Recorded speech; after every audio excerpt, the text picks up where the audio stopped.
Don't you love technology? Good afternoon, everyone. Welcome to Pop YS Live. My name is Janae Jackson-Doring. I'm the Youth Services Consultant with the State Library of Iowa. And today we have a very special webinar, which is called Prep for the Eclipse. And we have two very special guests that we would like for you to meet and see today. Today we have Dr. Zach Stier from Ericson Public Library. And we have Dr. Sara Nelson of the Iowa Space Grant Consortium with NASA. They are going to share with us some wonderful information about how you can prepare for the next eclipse, which is April 8th. So without further ado, I'm going to turn it to them. If you have questions, please enter them in the chat. I will write them down and then we will address them at the end of the webinar. And I will also share some upcoming events as well. So I'm going to turn it over to our special guest today. Great. I'm going to pull up some slides. Does this work for everybody? Looks like it. Okay. Well, I want to introduce myself again. I'm Sara Nelson. I'm so happy to be here with you today. Libraries hold a very special place in my heart, and we're really important growing up. Really appreciate you being here today for this. So prep for the eclipse. Here we go. So I have to say this, right away. Make sure as you are prepping for the eclipse that you have your eclipse glasses. And Zach, quick question. Is this the same slides? Okay, I want to make sure. And so by default, everybody here has 500 glasses per library, and I'll let Zach share a little bit more about that. But this way you have some right away, which will be great. And actually, you know what happened here? It looks like it went to the last slide, didn't it? So let me go back. Sorry, friend. Yep. Well, I'll get to that at the end on that whole process. I was good at improvising there, though. That was You good. did. It's all good. No worries. All right, here we go. Woo, now let's really start. I hope you can get the recording to this spot instead of where we were earlier. But again, I'm so happy that you're all here with us today. April 8th, yes, is the total eclipse coming up. And so this total eclipse is going to cross the continental United States. And really, it's going to be an exciting time for observation and science. And so I hope you can capitalize on it either that day or maybe before or even after. And so I will do just a tiny bit of science here with everybody, but this is not my field of study, just so you know. But a total solar eclipse happens when the moon passes between the sun and the earth, completely blocking the face of the sun. And so people located in the center of the moon's shadow when it hits Earth will experience a total eclipse. And it really is something that you remember for your entire life if you're lucky enough to be able to be in that path. So if you are new to this image here is from NASA. And as I'll share later, all NASA images are copyright free because they are taxpayer funded. You just need to reference, where you got them from. But the dark line kind of along the bottom is that path that we just kind of talked about. And so as you can see, Iowa isn't in the path of totality, but we're awfully close. And so along the top there, you'll see we'll get about an 80 to 85% viewing opportunity there. And it will happen at approximately 1:55 to 2:05 here in Iowa. And so you can make your plans around that. Now, if you want to know more about this, there's lots of great websites. NASA has a website just basically around the eclipse too, if you want to dig into some of the science and all of that a little bit more. As a little side note, we are sending a team down to that dark path. And so they're actually going to be in that path of totality there. And they're going to send up a high altitude air balloon and they will try to live stream it. And so you can watch for that, if that might be of interest as you're making your plans for the eclipse. I just wanted to kind of share a little bit about that.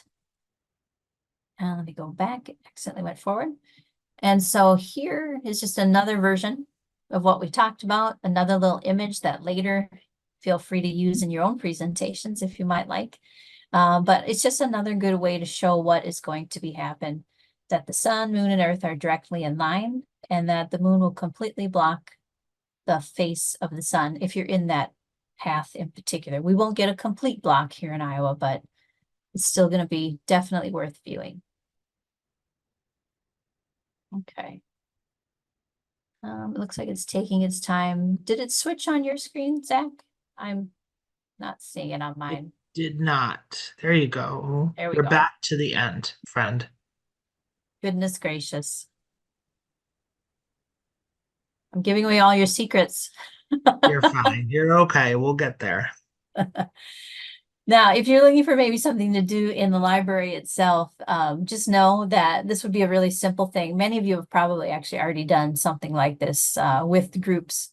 Say you later on hear a great storybook that you might want to read, and then you might want to do a little demo. A demo like this could be a great simple activity with a flashlight, something representing the moon, and then something representing the sun. And so you can kind of recreate what might happen. So we have the Earth there on the right side, the moon, and then the sun, of course, as the flashlight. But just even asking a few simple questions, like what do you observe, those types of things. And then when they go out later and see it, they can put this real life experience maybe together with this model that you did earlier. So again, just one tiny idea for you. So we did mention this a little bit earlier when I was jumping all over with the slides, but now we are back on this one, but the eye safety during an eclipse. This will be extremely important that you share this with any of your library patrons or anybody that you might be working with if you're going to do an eclipse activity. And so there's a very, very tiny window of time during a total eclipse that you maybe could take off your glasses if you were in that path of totality. But again, here in Iowa, I'm just going to say you're going to need glasses or some kind of indirect viewing of the eclipse. And so again, remember, don't ever look directly at the sun without proper eye protection. Now, luckily, as you saw earlier, you're going to be able to get some glasses, which is great. Sunglasses aren't the same, just so you know. And so I just made sure to write all this kind of on there so that you would have it. Indirect viewing methods, if you want to know more about those, we have one linked on our Space Grant website. And so again, just kind of take a look at that and see if that might be of interest to you. But I just want to make sure that we cover eye safety here. So as far as a timeline for the eclipse, these are some of the things that we're doing. I thought I could just share this with you. But we are encouraging everybody that we work with just to learn more about the eclipse so that you have a little bit of kind of background knowledge there. And then think about what kind of programming you might want to host. And there's lots of different fun ideas that you're going to hear from Zach in just a little bit. Make sure that you determine your eye safety needs. If you're going to try to look directly, make sure you have those glasses that are approved or an indirect way of looking at it. And then look for partners. Maybe the Space Grant is a partner, maybe a school, or even a company. We have some great aerospace companies here in Iowa too. And then advertise. Don't forget, you can use NASA images, host that exciting event. And I put that last bullet there almost as a selfish reason there for me. I would just love to see anything that anybody does around the eclipse. We would really love it. If you don't mind sharing maybe a photo or a video, we share those then with NASA headquarters. They like to see what's going on here in Iowa. And so as long as you give me permission to share it, I would love to share it with you. And the Iowa Space Grant Consortium does have a web page dedicated to the eclipse. On that page, there are some videos that we've kind of vetted and sorted through. There's some activities that you can do with the youth that you might have or host for an event. And then at the bottom, there's going to be that live link to that balloon launch if they're able to do it. And so I just wanted to make sure that QR code was there. And so hopefully that wasn't too long-winded, but I hopefully got you started with a little bit of eclipse information and hopefully one or two ideas for activities. Wonderful. Well, thank you so much, Sarah. Just to kind of reintroduce myself, my name is Zach Stier. I work at Ericson Public Library as a children's librarian for the past 13 years. And it's so nice to see familiar faces on this webinar today. So I'm going to go ahead and share my screen, and I'm going to talk in more detail about programs and activities and resources. Hopefully everybody can see this. Okay. So as Sara had mentioned, partnerships are in a lot of our work important. And so we just kind of put together a list of some local and state partners, and she had mentioned a few. So definitely your public and parochial schools, get to them as early as possible to start the slideshow. Are the slides not on? They're They on. are. They're just Oh, sorry. smaller. We can't really see. Maybe What- just what's like that? we can't really see them very well. It's just kind of that's better. There you go. Thank you. There you go. You're welcome. Perfect. So ideas for partners, again, public and parochial schools, it's imperative that, you reach out to them as early as possible, just to kind of get some programs set up in terms of outreach. And you can do that like I'm doing it here, a little bit before the eclipse, probably even before spring break, or even the week after. And, those could be story time or STEM related. If there's an astronomy club in town or any astronomy enthusiast, parks and recreation, I put this one down. It's always, because we're dealing with nature, some of them may be interested in talking about the night sky or planets and stars, and telling those stories, and also kind of setting up space. Perhaps, it's going to be happening during the day, but perhaps setting up space for citizens to view the eclipse as well. The Naturalist is another one, and some civic organizations such as the Rotarians. They may be good partners, possibly, from funding. Maybe there are grab and go activities that you want to put together that they can help fund. And then the STEM Advisory Council is another important one, and there are more regional STEM advisory councils, so just depends on who your regional director is for that. And then, of course, our friends here at the Space Grant Consortium, universities, public and private, could have some programs and students that are interested in helping to participate in the program or putting together a program as well. Museums, especially ones that perhaps have like a planetarium, and then the NASA Ambassador Program, which I will be talking about briefly in just a second. Right here. So the Solar System Ambassador Program, I discovered this back in 2017, the library here was a NASA at my library partner. And so I discovered them as a free resource. NASA ambassadors our solar system, are not necessarily individuals that have worked for NASA. They could be space enthusiasts. And it's a free program. And I put the gentleman to the right here. His name is Daniel Hoy. He actually has connections to NASA, and he does just fabulous programming and has done it for the library here in Boone on several different topics. But definitely he's getting booked. But there are other ambassadors throughout the state, and when you receive the slides, these are clickable links here, and I guess I will show you. So when you get to the site, you can look up upcoming events, but you can also share your location, and it will then pop up the different ambassadors. But there are other resources available through this site as well.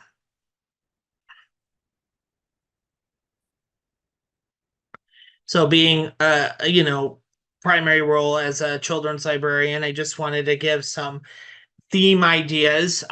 Many of you on here may have done these before, so I always like to tell those that I present that we don't have to reinvent the wheel. Recycling is our friend, and so you may have programs ready to go, or there may be ones available on the internet that you can recycle. So a story time about outer space, about the eclipse, of course, even about shadows and stars and about astronauts. So I always also like to share the importance of elevating our themes.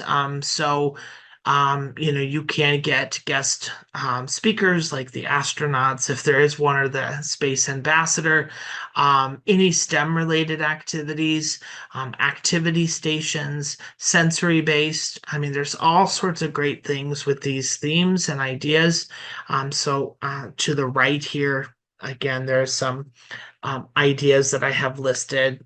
Again, the activity stations, some hands-on stuff, having a picture background of an eclipse or an image of an eclipse, pretend to blast off to space is also something that's exciting. And, understanding rocketry, and again, inviting guest speakers like a local science teacher or a NASA ambassador. Two other links that you will get.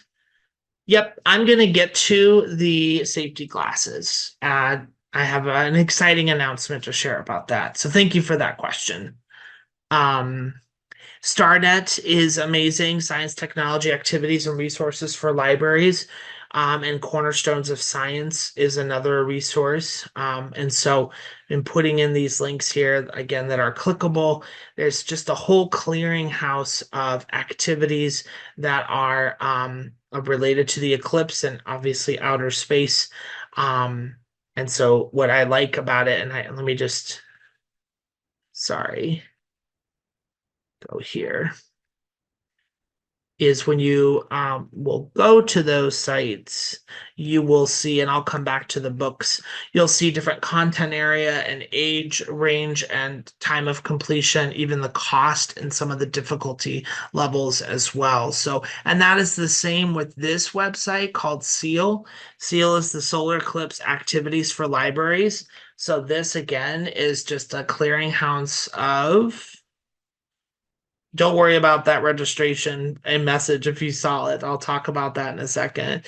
But this is a clearinghouse of activities available specifically about the eclipse, similar to StarNet. So a lot to go through. Take your time. All of it's free to use. And really great opportunity to maybe plan for what maybe activities that you want to have, and then search for partners that way. But you could also find partners and then share that information with them, and they can, find ways to contribute too.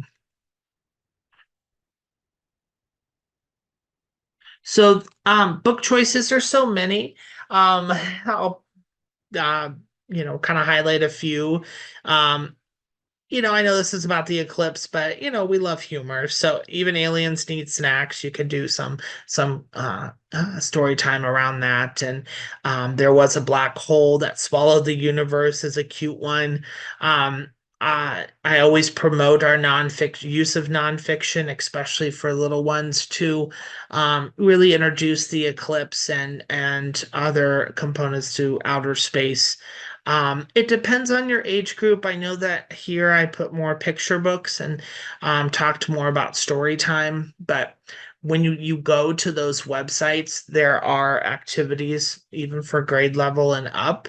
And so you can also include some chapter book readings, but picture books are good for any audience, in my opinion. But Pluto there is a good one if you decide to go to the moon, and How to Catch a Star are just some of those two that you can, again, use as kind of your foundation on how you want to select your activities too.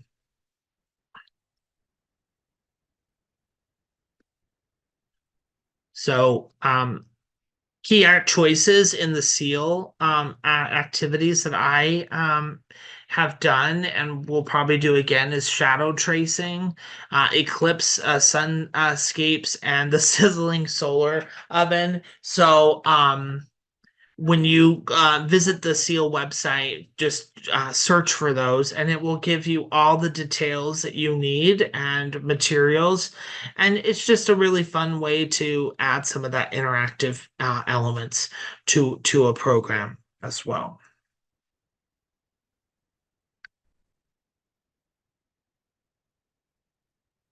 So how do we gamify this?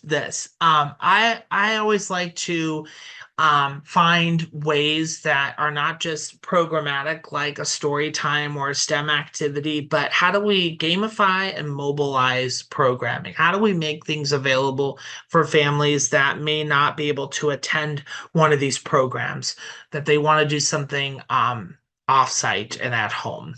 Well, I put Beanstack here. We have a contract with Beanstack, and it's a great resource, but I understand affordability can be a concern. So, and I come from a background of small to rural size libraries, so I understand what it means to ensure that we're staying within that lean budget. So, I have created an Eclipse reading, and I'm just going to go ahead and find that real quick. Yeah, maybe, and I may have to, there it is. There it is, friends. So, and you can change this and modify it. Let me just enhance my screen. I love Canva. Canva's our friend. This is another way. You can just put the date, the title, minutes read for the Eclipse reading program if you want a paper copy. With Beanstack, if you're familiar with that or do use that, it's a badge-based system, so you can add images for outer space, and you can create a reading program. And the special announcement that I have about the glasses, an incentive could be some Eclipse glasses, or you can do a grab and go activity bag if you want to add an incentive, or it could be a visit with the NASA ambassador. So there are various ways to have to make it more incentivized, but gamified. You can have a reading program and start that even as early as beginning of March and run it up into the Eclipse. And that could be the incentive too, that there will be a time for everybody to go out and view the eclipse. So there's another partnership activity or opportunity there too. So again, that all will be available when we are done with our presentation. To the moon and back. I am so excited to share this. I think I shared it when we officially launched it back in November or December. So Sara and I met early last year. We're all about sharing resources and activities and making things as efficient as possible and recycling things. So To the Moon and Back is a new program that's available for libraries across Iowa. And we designed a curriculum. There's 3 specific curriculums. And so I put I'll click on this here.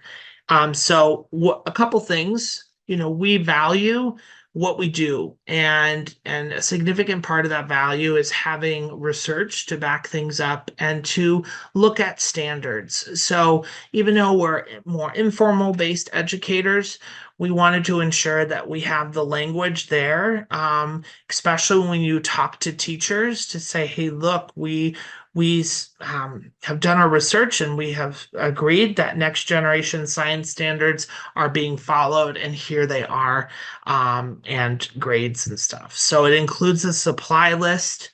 I'll just make this, and they will direct you to the standards.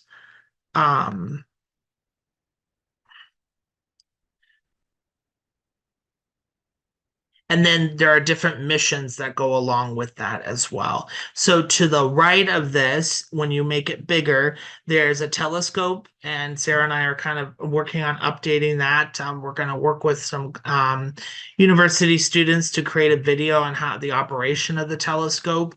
The Merge Cube, if you're familiar with those, it's augmented reality. So that cube can sit in a hand, and you can operate it by, viewing the solar system. There's some craft supplies to do some more art-based activities there.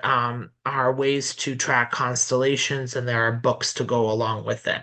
So with the Iowa Shares program, we were told that these count as an appropriate activity to be sent. So those blue bends that get sent out, we just package them up. And the way to request one of those is by going through the interlibrary loan system, and requesting them as part of the Ericson Public Library. And you can just type in "to the moon and back," and that gets sent. So they are not necessarily, they are a part of our catalog, but they may not be as searchable on Silo. So if you just select the library at Ericson Public Library and then write in "to the moon and back" kits, that then gets sent to me and I know where it will go. I believe we have one library in March and maybe in April, but we have 3 of these kits as of right now. So if you're interested, again, go through the whole Silo and follow that procedure as well. All right, let's talk about the announcement that I'm so excited to talk about.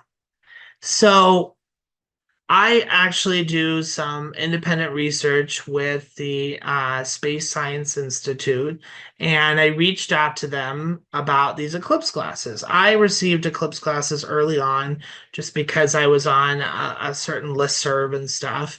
But in preparing for this presentation, I wanted to, Sara and I, wanted to ensure that we could maybe provide you and your patrons something. But please pay attention because these are important steps.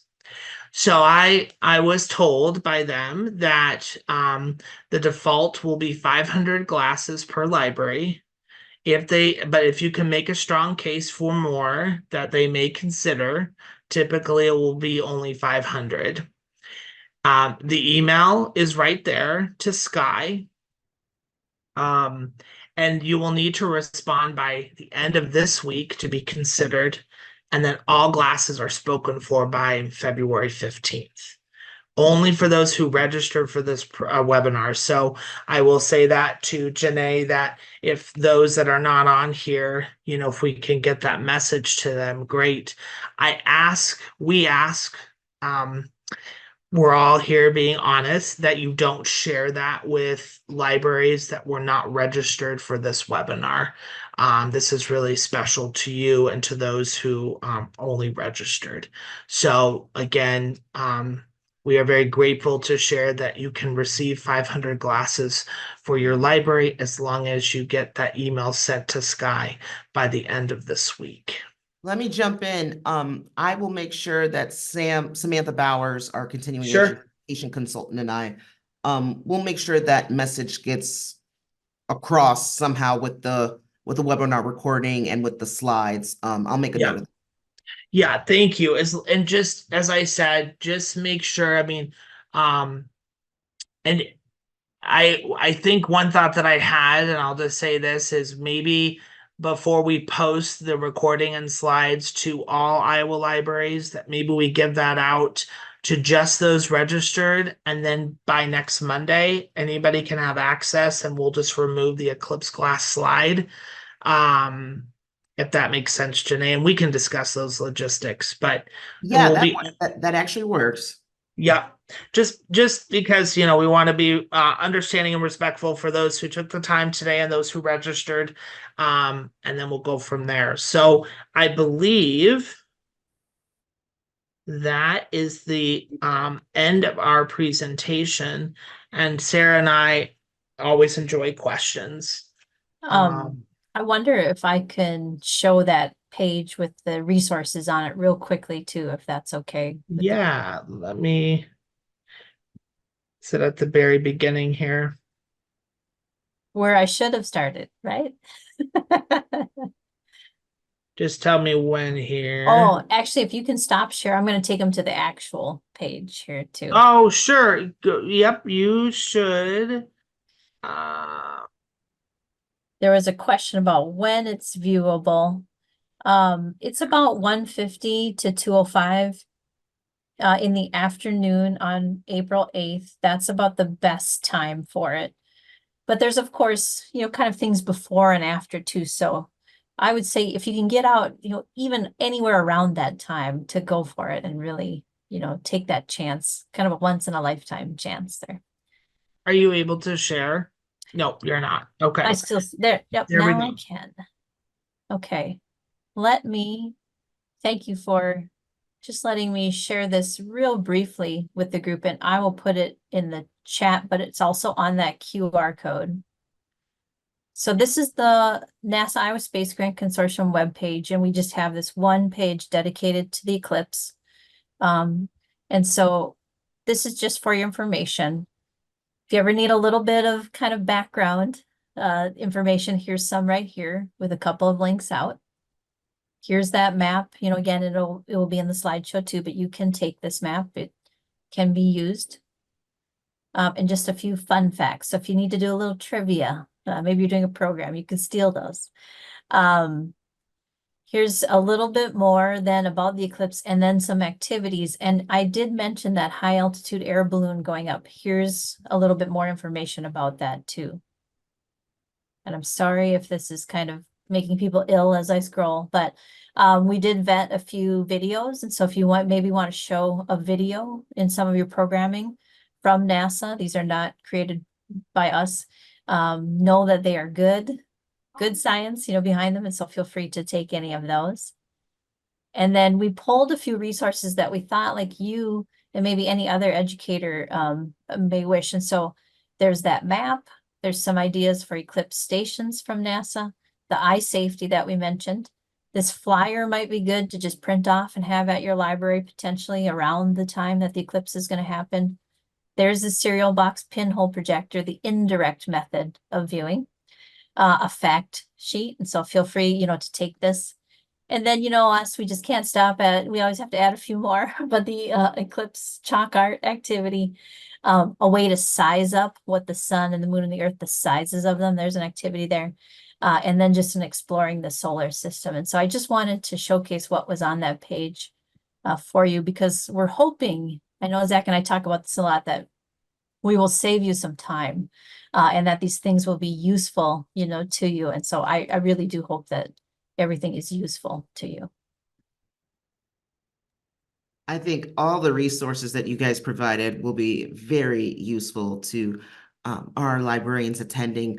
Bethany Pete has a question. She says, does the best time vary across the state? The times that I had from a city chart on eclipse2024.org was that it starts at 12:44. Oh, I think you're on mute. I'm gonna let Sara answer that one. Tell me again. I'm going to write this down, didn't check on it.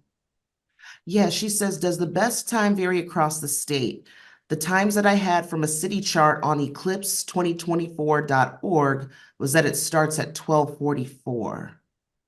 Yeah, and so there's going to be different definitions of what is across these pages, kind of what is, I hate to say it this way, but like what is the eclipse time? And so you'll see it's kind of that window. So yeah, if you were out there at 12:44, I think that's perfect. I pulled mine off of NASA's site, off of the chart that they have. And so again, I think you're correct that across Iowa, we're all kind of in different places. And so there might be a little bit of kind of wiggle room within that time. So I think to be safe, yes, I would go out a little early, maybe, even a half hour, or so early, and then maybe even a half hour kind of on the back end. I know that gets to be a long time. The other thing is, I'm sure as it gets closer, every news outlet will be broadcasting the precise time it will be in your area. And so maybe that will be of help as it gets closer. But you're right. There's some variation within that time, depending on where you are in Iowa. But if you want, you could email me with your exact location, and I could see if we can get you an exact, time if it's something that you might like for your programming in particular. Awesome, thank you.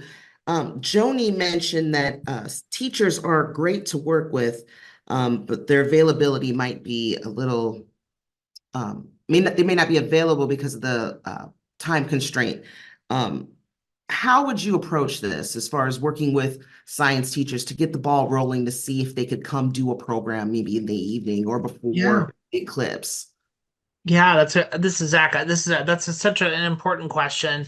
And yes, teachers are obviously a go-to partner. For me, I'm already put on my schedule, planned a conversation towards the end of this month, beginning of March, and seeing if I can go to them on site to do some sort of prepare for the Eclipse program, or even reaching out to a NASA ambassador to come with me. So I would say prior to, because it does kind of sneak up on us after, about a week or so after spring break.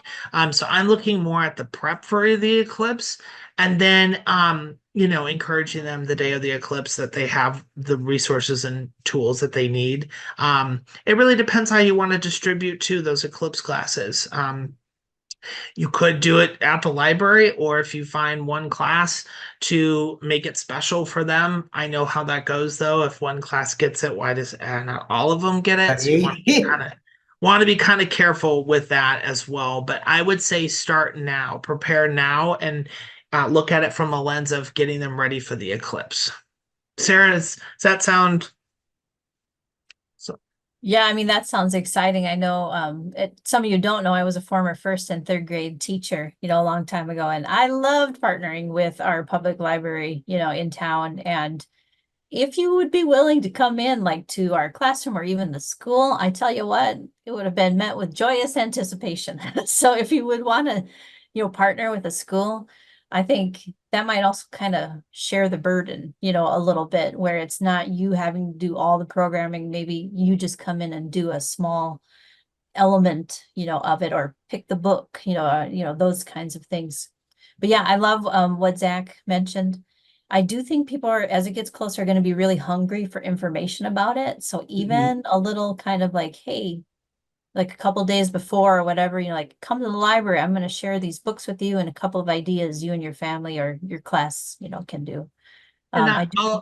Oh, sorry. Sorry, Sarah. Yep. No, that's okay. I will also mention, Sarah and I are, we'll have an event, I think towards the end of March. It's an evening event. So, by preparing early, you can also work with the schools to say, hey, there's also going to be an evening opportunity for the community to prepare for the eclipse as well. Yes, I'm going to answer that question. You will have the email. Yep, you'll have the email address. And I know I sound like a broken record. The only thing that we ask until next Monday to just keep that between those that are here and those that have registered, just to make it fair for the folks at the Space Science Institute.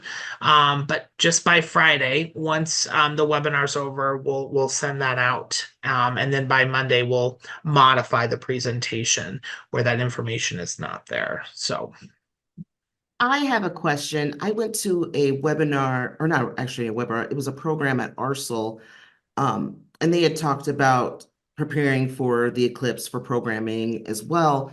But there was a question about what to do with leftover glasses. So when the event is over, what should librarians do with all of these glasses if patrons don't want to keep them for the next eclipse that's happening? I'm going to let Sarah answer, but I can just say on my end, I don't know if we will have any left over, just because of how exciting it is to get a pair. But Sarah probably knows more about the recycling or how that works, or if there is something. You may chuckle at my answer, but we have a meeting soon with NASA, and I will actually ask that question. I may not be helpful now, but maybe we can even put something up on the website. That's an interesting question that I actually hadn't thought about. So let me check into that one a little bit. There was a place called Astronomers Without Borders, and they talked about collecting gently used glasses and sending them to South America. But I didn't know if that was a thing. I had heard about it, and I'm like, well, let me ask. That I believe that is a thing, actually, now that you say that, because they redistribute them essentially, to someplace that may in the future have an eclipse viewing opportunity. And that kind of connects. I don't know why I thought of it this way too, but And Sarah can chime in. There have been moments that we have reached out to,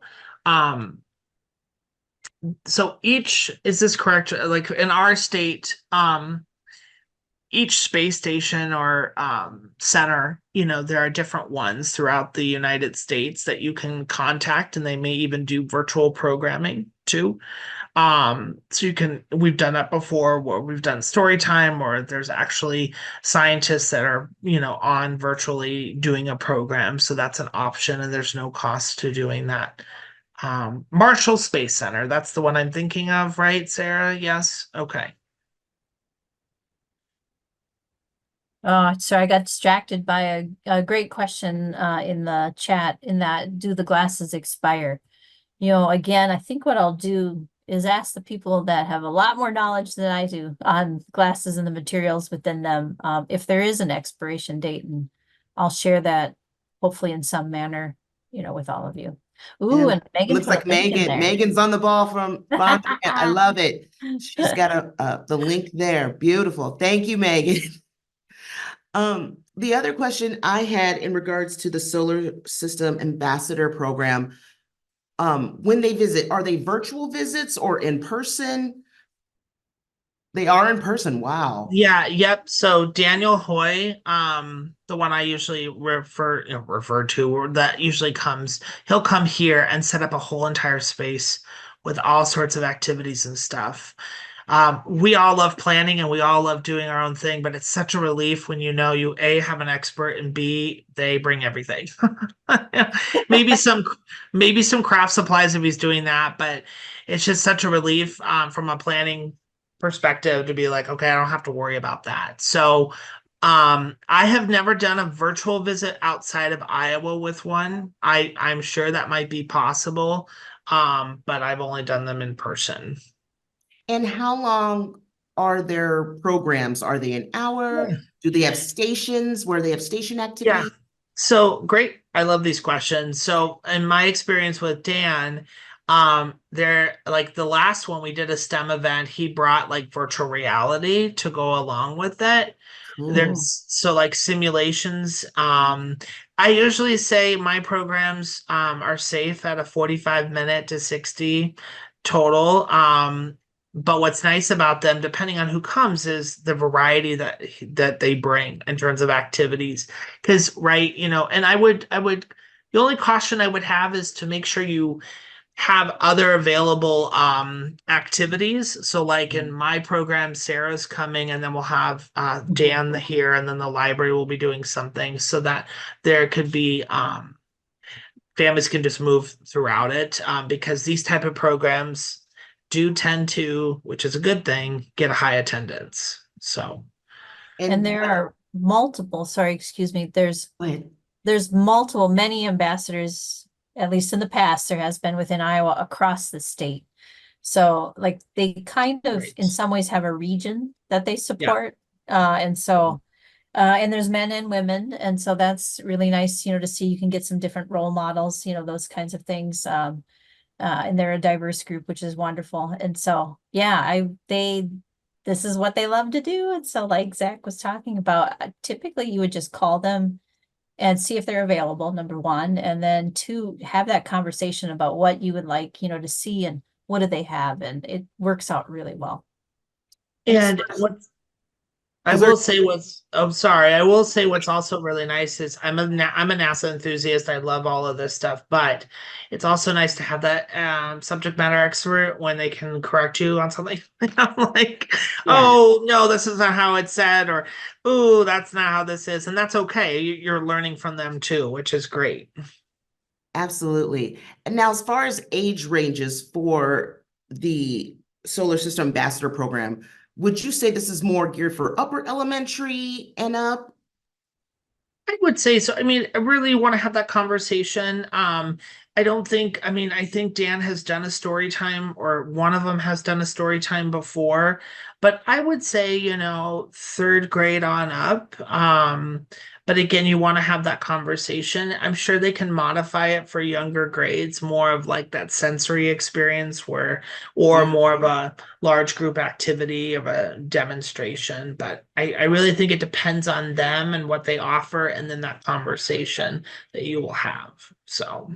Awesome. And is that phone number in the chat, or is it just the link to the actual website? I'd go with that NASA website Zach mentioned. We do have them listed on the Space Grant site too, but the NASA one will be the most up-to-date one. And there are a couple ambassadors that I would say are good for high school on up in particular too, because some of them are either graduate or doctoral students sometimes too. And so they have a really, we'll call it in-depth, you know, knowledge of certain science topics, and they might be a good fit. Like if you want a adult or a high school, you know, type of it. And I will also say, and you know, I know Sarah does, we have a partnership with them, and I know Sarah works with them, is your local extension office, if you do have one, or one nearby, or in one in a region. Just because, again, one, there may be folks that will come and participate, or they can give you access to individuals. I'm very blessed just because Iowa State University is not far, and we also have we have DMAC, Boone Campus, Des Moines Area Community College. And so kind of lean on those experts there too. Yeah. Awesome. Looks like everyone is very excited about all the ideas. Looks like Victoria says Sloan is also having a college professor from Wayne State College doing a presentation. Mary has a college professor coming out. She's saying also reiterating to go to your local colleges. Yeah. Awesome. Heather says they did a space-themed summer program, and she had the NASA ambassador come and do a program, and those who attended loved it. It was about an hour and a half and questions afterwards. So, and she said it was great. Yeah. So yay. Well, the other thing, and it really depends on your local, if you have your regional, I don't know if they're local, area education. I should have done my research, but I will say at one time, mine at least nearby had a planetarium. That's the inflatable one, just as long as you have, I'm speaking on behalf of myself who didn't measure the ceiling height. Just as please do that ahead of time, because if not, it will be a fun, creative way to get that in. But there are opportunities like that too. And I will reiterate the To the Moon and Back, those kits. And I think it's on Kernels that we did a more in-depth conversation. So that's available through the state library. So if you're interested in that, please go through Interlibrary Loan, and then those will get sent to me, and we'll go from there. So. awesome. Yeah, thank you for putting the clearance height, because I didn't follow that. But we got it to work. Yeah, we got it to work, so that's good. Those blue totes can be tricky. Yes. Yes. I'm going to share something with everyone real quick. Let me see if I can get this to present the best way I can. I'm going to share my slides because, let's see. Perfect. Are you guys able to see the STEM to go slide? Okay. I'm going to move my chat box because it's in the way. But also, for those of you who are looking to do more STEM programming in your library, the State Library of Iowa also has we have telescope kits through our STEM to Go Storytime kits. You can request these on the State Library of Iowa's website with your public library's card, not your personal library card, but your public library that you work at, their card. We have 2 sun spotter kits that you can check out and 2 telescope kits. Right now they are checked out as we speak, but you can request it. It's first come, first serve. The checkout time is 5 weeks with no renewals. It has all different types of activities in there, guides, and all of these kits came from StarNet, which we are very grateful for. We put these together last March, and we sent them out into the library land. And so libraries have been checking them out ever since last March. So if you're thinking about having either a telescope or a sunspotter telescope at your library, go to the State Library of Iowa's website to request it. In the search box, just type in STEM to Go and Storytime Kits. And since we've got 10 minutes, I just want to let you guys know of some upcoming events because there is a lot coming down the pike the next couple of months. So Tuesday, February 20th, we will have the All Iowa Reads Exploring the Shortlist. That webinar is going to be 11 o'clock to noon. So you can learn about all of the shortlisted titles on the children, teen, and adult shortlists for the All Iowa Reads program. And you get to learn what they are and if you want to use them for programming. That's going to be Tuesday, February 20th from 11 a.m. to noon. We will also have Check It Out, the book talk series for ages 0 to 18. That'll be Tuesday, February 27th from 11 a.m. to noon. But I also want to say there is a programming note. There will not be a Check It Out offered in March because I will be prepping for the Pop Youth Services Conference. And I'm doing a Check It Out live at Pop YSCon this year, which has never been done.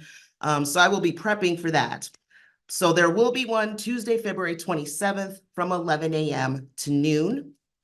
And also our next Pop YS live event will be the Deaf Children and the Library webinar.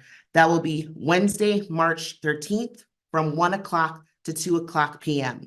We will have a representative from the Iowa School for the Deaf to talk about ways to connect children who have a deaf impediment and how the library can help. And I would be so sad if I did not share this with you. Pop YSCon, we have our keynotes. We announced them yesterday. I am so excited.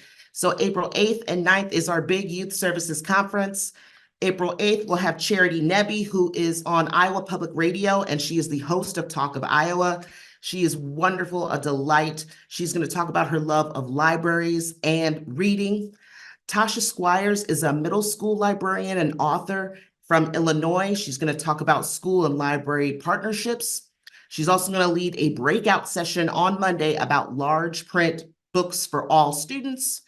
Tuesday, April 9th, we're going to have a great graphic novel panel with Jason Platt and Drew Brockington. If you know Drew Brockington, Drew writes the Cat Astronaut series and the Waffles and Pancake series. And we'll have Maya Payne Smart. She is going to talk about reading and how to promote reading for parents, how librarians can promote reading for parents with young children. And if you are interested in submitting a proposal and presenting at Pop YSCon, I've been getting a lot of proposals. We still need more. If you have a teen program, children's program, youth program that has taken off, or if there's something you're just passionate about in youth services that you want to speak about, submit a proposal. You have till Monday, February 12th at 4 o'clock to submit that proposal. Once 4 o'clock hits, it's like the Disney vault. Everything closes. So if you want more information, the link to the website is on the screen. And do we have any other extra comments from Zach or Sarah? Anything you'd like to share with our viewers today? No, but I really appreciate all of you taking the time to attend this with us, today. And honestly, just call or email if you have a question. We're always happy to try to help. I may not or probably won't have the answer, but I can usually find somebody who does. Yeah, I will echo that. It's always a pleasure to present stuff like this, just to share opportunities. We're in this together to support each other, to ensure that our communities have access to as many experiences as possible. So thank you again. Awesome. And if they want to contact you, if they have any extra questions, how can they get a hold of you both? That's a great question that we did not add to our slides. But I'll put my email in the chat, which I know Sarah did as well. And if you're close to Boone, you can just visit. I would be happy to have company here as well. And as I said one more time, and then I will stop talking about it. You'll get the information if you don't already have it as to who to contact for those glasses. We just ask that you keep that between the here and those that were registered. And we are excited to hear the results of the programs that are coming. So thank you. Awesome. Thank you both so much. Amanda, awesome. Anything else I need? Anything else you need, Miss Amanda? Oh, no. We will just get everyone checked off on Iowa Learns, and then they'll get your eval. And again, they'll share the slides. And like Zach said, just be mindful of that email and what you're requesting from them. So it's a great presentation, and really appreciate. I know everyone loved it. It was wonderful. So Wonderful presentation. Thank you. Get that email in by Friday. Please email by Yeah. Friday. Yeah. So, Yeah. well, awesome. Everyone, I hope you have a great afternoon. Enjoy this beautiful weather, and we'll see you next time. And good luck on your Eclipse preparations and programming. Thank you, everyone. Thank you. you know,